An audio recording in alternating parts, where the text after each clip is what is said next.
Welcome to the Under 8 Podcast, a daily college basketball show brought to you every weekday in under 8 minutes. At the time of recording, it is just after midnight on Wednesday, November 29th. My name is Josh Mullenix. On today's pod, the Kentucky Wildcats make a statement against Miami. Georgia Tech's best win of the season, and Alabama falls at home in the ACC SEC Challenge. It's all right here on the Under 8 Podcast.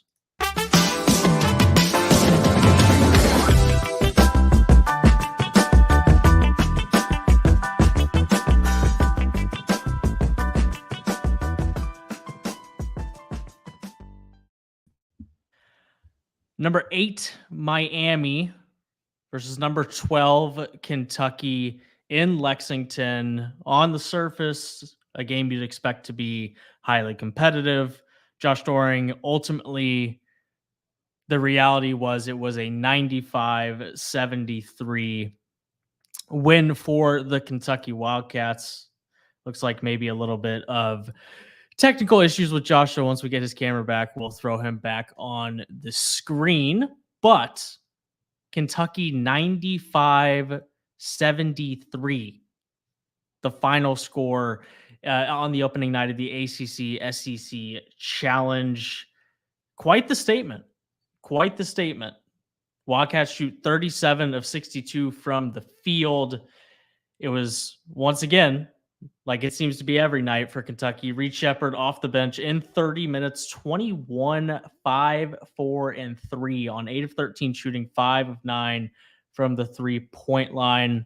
Slow night for basically everyone on the Miami side of things, save maybe two players, but 26 of 59 for Miami. The big question here with the Hurricane at this point is, can the Hurricanes, can Jim Larrañaga's squad play at a high enough level defensively to beat really good teams on a consistent basis? They're 15th in the country offensively after tonight's loss, 118th at KenPom on the defensive side of the basketball.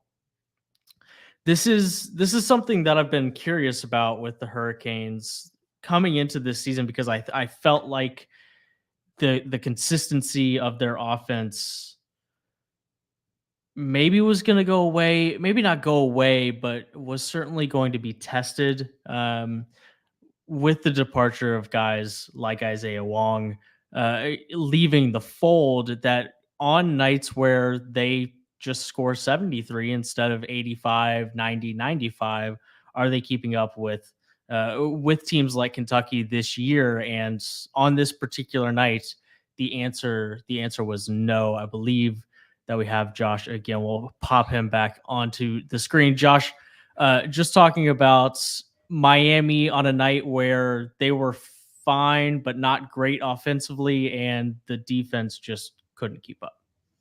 Yeah. Don't you love it when the computer just decides to shut down on you?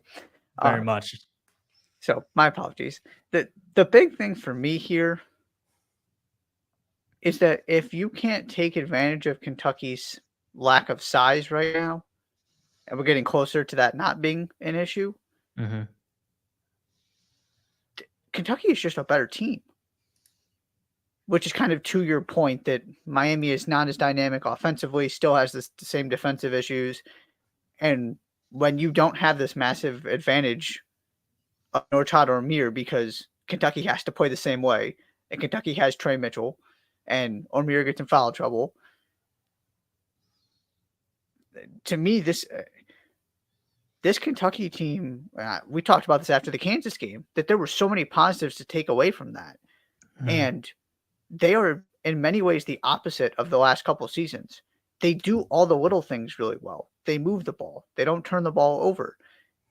The freshmen, I mean, Rod Dillingham has had moments, but the big three haven't even been that spectacular. It's been Reed Sheppard. And they haven't gotten their bigs back yet. I am completely sold on this team. I don't know exactly what their ceiling is, but I was not stunned that it went this way. They are for real, and they are only going to get better. Yeah, I was pretty sold that Kentucky was better than Miami coming into this game. I have been lower than pretty much everybody on Miami because I just don't totally understand how you lose the firepower that you did, and you didn't really make up for. I mean, I guess Matthew Cleveland is supposed to make up for it on both ends of the ball, but like you lost the ACC Player of the Year, so I'm not totally it's a net sure. negative. Yeah. So, Kentucky now 14th in the country at KenPom, third in offense. They're fifth in effective field goal percentage. They're number one in the country in turnover rate, fifth in 3-point shooting, 19th in 2-point shooting. It's a train coming from Lexington right now that is very hard to stop. And in theory, it could get even more difficult to stop once they get even healthier than they are at this point. I'm falling in love with Reed Shepherd too. Dude, he's awesome. And it's to gas him up even more. Kentucky needed overtime to beat St. Joseph's in a game where Reed Shepherd had 0 points in 25 minutes. So clearly, right, there's something to be said for how important he is coming off the bench. Yeah, he's been the best freshman so far. That's probably right. That's probably right. Also in the ACC SEC Challenge, a game that wasn't even on our radar because, of course, Mississippi State, the number 21 team in the country, was going to go and take care of Georgia Tech, and that's not what happened any way, shape, or form. The Yellow Jackets 67-59. Mississippi State 20 of 65 from the field, 7 of 30 from the 3-point line, and really nice defense that Mississippi State has. And, the numbers will tell you that the offense struggles at times, and that's exactly what happened. Third ranked defense in the country, a 112th offensively after a 59-point performance against Georgia Tech. And I think they were up at 75th or something before Yeah, this I think game. that's right. Yeah, I think that's right. Yeah, this is what can happen when you don't have Tolu Smith and you are a very, very good defensive team and a offensively challenged one. They hadn't given up more than 64 points. They hadn't scored fewer than 66. They had been in this nice kind of 70 to 62 sort of game range and have 3 wins over high major opponents, one of which is Northwestern, who's off to a pretty good start. The other 2, Arizona State, Washington State. Okay, not the best wins in the world, but you're 6-0 with 3 high major wins. And to come into this game, I mean, KenPom gave Georgia Tech a 14% chance to win. 67 points was enough. It was just one of those games. And this is going to be the thing with Mississippi State this season is the defense appears to be elite. Can you get enough offensively to give yourself a chance and actually then not only stay in the game, but win most of these games against better opposition than Georgia Tech if you can't do it in this game? Lots of momentum coming into this one, and then it just kind of all fell apart. Yeah, right now, a lot of the production on offense for the Bulldogs is going to be in the backcourt, whether it be from Deshaun Davis, Trey Fort, Josh Hubbard coming off the bench as a freshman, and all 3 of them were incredibly inefficient in this one. Davis and Fort in the starting lineup were 5 of 20, and it took Hubbard 18 shots to get 17 points. That's just not going to cut it, especially when you're missing a guy like Smith. Yeah. On the Georgia Tech side, I just love Miles Kelly's stat line.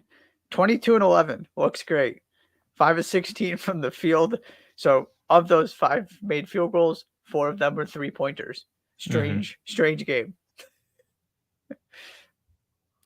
Georgia Tech getting a nice win. A nice win. I mean, I find it hard to believe that it'll ultimately mean anything for the Yellow Jackets and Damon Stoudemire this year. But, 3-2, lost to UMass Lowell, which is not a bad loss. It is at home, but that's a good UMass Lowell team and a Cincinnati team that's relatively respectable as well. But a nice bounce back and some light late in November for the Yellow Jackets. Last but not least, another game that we weren't totally sure we were going to need to touch on.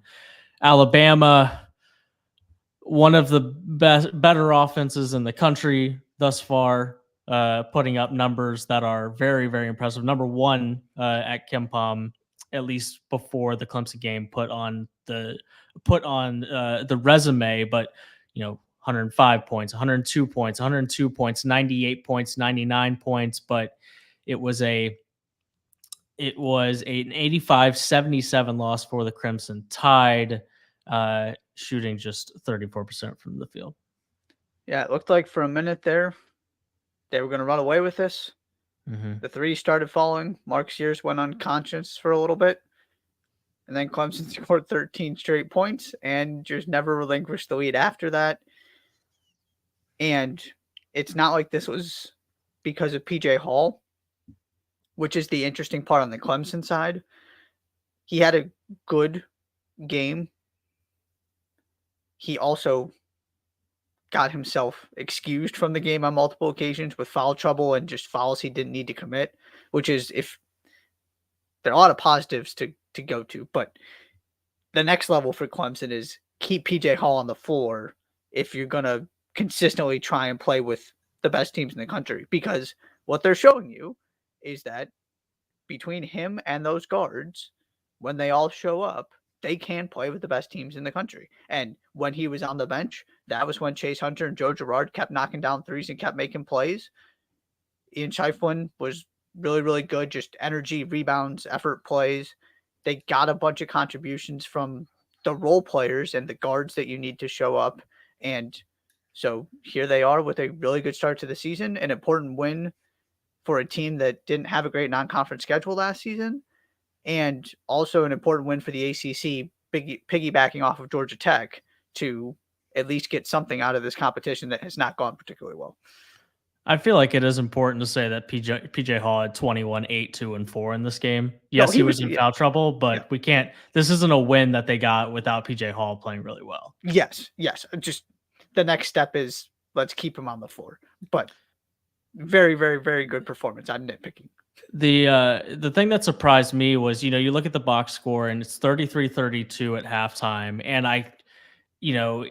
Clemson shoots 10 of 30. Alabama goes 10 of 36 from the field in the first half. Clemson goes 14 of 30, and I'm just kind of waiting for Alabama to kind of explode a little bit. And they had a better second half, but it was Clemson who was 18 of 30 from the field in the second half, was 8 of 11 from the 3-point line, shot better from the 3-point line than they did from the charity stripe in the second half. And it was, the Tigers that were actually the team to really get out and go in the second half and knock down a ton of shots. And it looks like early on that, Alabama's going to score a ton of points. It's just going to be a matter of when they don't push 90 points, do they have the defensive performance to keep up with it? Yeah, this is not an elite defensive Alabama team right now. And after you play Arkansas State, Purdue, Creighton, Arizona in consecutive games. So got to figure something out quick or the losses are going to start piling up. Yep, very much so. Anything else? I do believe that is it. Thank you so much for being here on, well, it's Wednesday now. Early Wednesday, 12:16 a.m. This has been the Under 8 podcast for Tuesday, November 28th. Be sure to subscribe to the podcast wherever you listen to your shows.